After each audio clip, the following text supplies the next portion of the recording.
Hello friends, welcome back to this channel. तो दोस्तों, इस वीडियो में हम बात करने जा रहे हैं सेल यानी steel authority of India limited के लिए। बट स्टार्टिंग करें उससे पहले आपसे दो रिक्वेस्ट करना चाहूँगा। पहली रिक्वेस्ट कि अगर आप चैनल को फर्स्ट टाइम देख रहे हैं, सब्सक्राइब करके बेल आइकन को हिट कर लीजिए और डीमैट या ट्रेडिंग अकाउंट ओपन कराने के लिए डिस्क्रिप्शन बॉक्स में लिंक देख सकते हैं।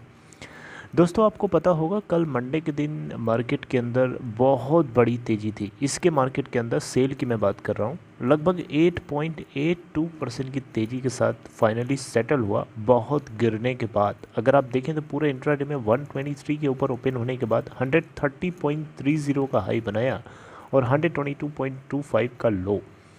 200.9 मिलियन शेयर्स ट्रेड किए गए, यानी 20 करोड़ 9,12,849। अगर हम मार्केट कैप की बात करें तो 51,734 करोड़ रुपए। इसका 52 वीक लो 33.15 का है और हाई है 151.30 का।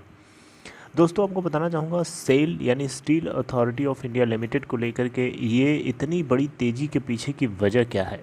दोस्तों, इसकी पीछे की सबसे बड़ी वजह ये है अपडेट। सेल यानी steel authority of India limited के प्रॉफिट आफ्टर टैक्स के अंदर 10 फोल्ड जंप, जी हाँ 10 गुने से भी ज़्यादा की जंप देखने को मिली है। आप खुद ही देख लीजिए इसको। देखिए दोस्तों, लास्ट फाइनेंशियल ईयर के सेम क्वार्टर में कंपनी को 436.52 करोड़ का नेट प्रॉफिट हुआ था, जबकि इस बार सितंबर 2020 के अंदर 4,338.75 करोड़ का कंसोलिडेटेड बेसिस पे नेट प्रॉफिट हुआ है।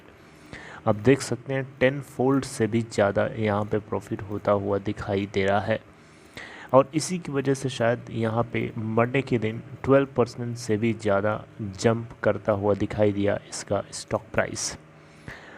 चलिए बात करते हैं कुछ और पॉइंट्स। कंसोलिडेटेड इनकम की बात करें तो 27,007.02 करोड़ रुपए निकल के आती है, जबकि पहले 17,097.57 करोड़ रुपए हुई थी सितंबर 2020 के अंदर, राइट। तो दोस्तों, यहाँ पे डिफरेंस अगर आप देखेंगे तो इस बार बहुत ज़्यादा कंसोलिडेटेड इनकम देखने को मिली है। एक्सपेंस की बात करें तो एक्सपेंस थोड़ा सा आपको जो है डिसअपॉइंट कर सकता है। डिसअपॉइंट मतलब कि एक्सपेंस यहाँ पे बढ़ा है। एक्सपेंस अगर शायद इतना ना बढ़ा होता तो शायद कंपनी को और ज़्यादा प्रॉफिट होता।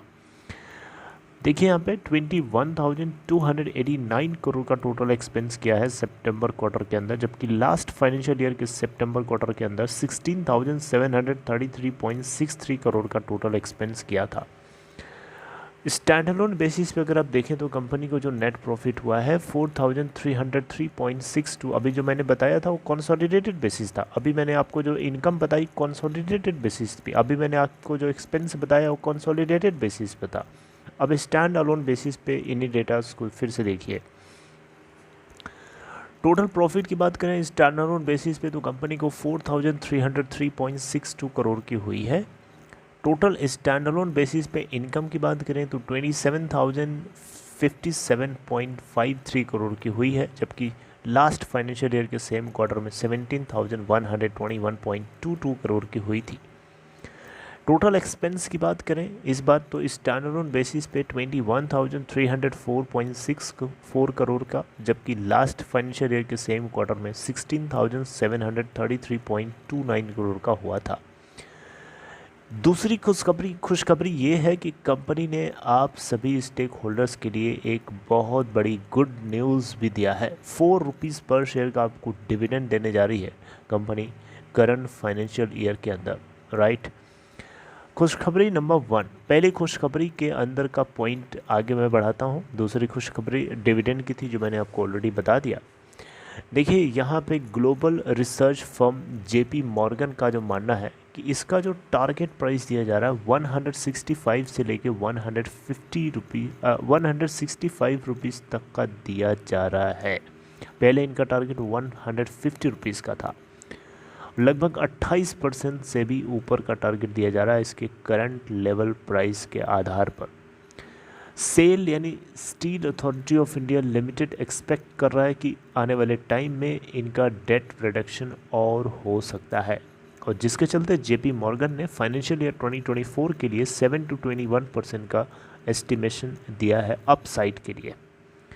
Domestic brokerage firm Kotak institutional equities की तरफ से बताया जा रहा है कि इसका टारगेट 135 रुपीज़ पर शेयर हो सकता है, जो कि 4% के आसपास जंप या 4% अपसाइड टारगेट दिया जा रहा है। EBITDA Q2 के अंदर जो है वो हायर वॉल्यूम्स की वजह से it was in line of setting weaker margin, right. तो दोस्तों यहाँ पे ये बातें आपको पता होनी चाहिए। टारगेट प्राइस आपको मैंने बता ही दिया। देखिए कोकिंग कोल एक फ्यूल होता है बेसिकली। यहाँ पे इसके कॉस्ट में हमें तेज़ी से राइज देखने को मिला, जिसकी वजह से इनका जो ऑपरेटिंग मार्जिन है उसके अंदर काफ़ी प्रेशर दिखाई दिया, राइट। तो दोस्तों अगर ये आपको अपडेट अच्छी लगी हो सेल को लेकर के, तो आप इस वीडियो को लाइक शेयर कर सकते हैं और अपना ख्याल रखिए। Take care. आगे कुछ और हम डिस्कस करेंगे नेक्स्ट वीडियो में।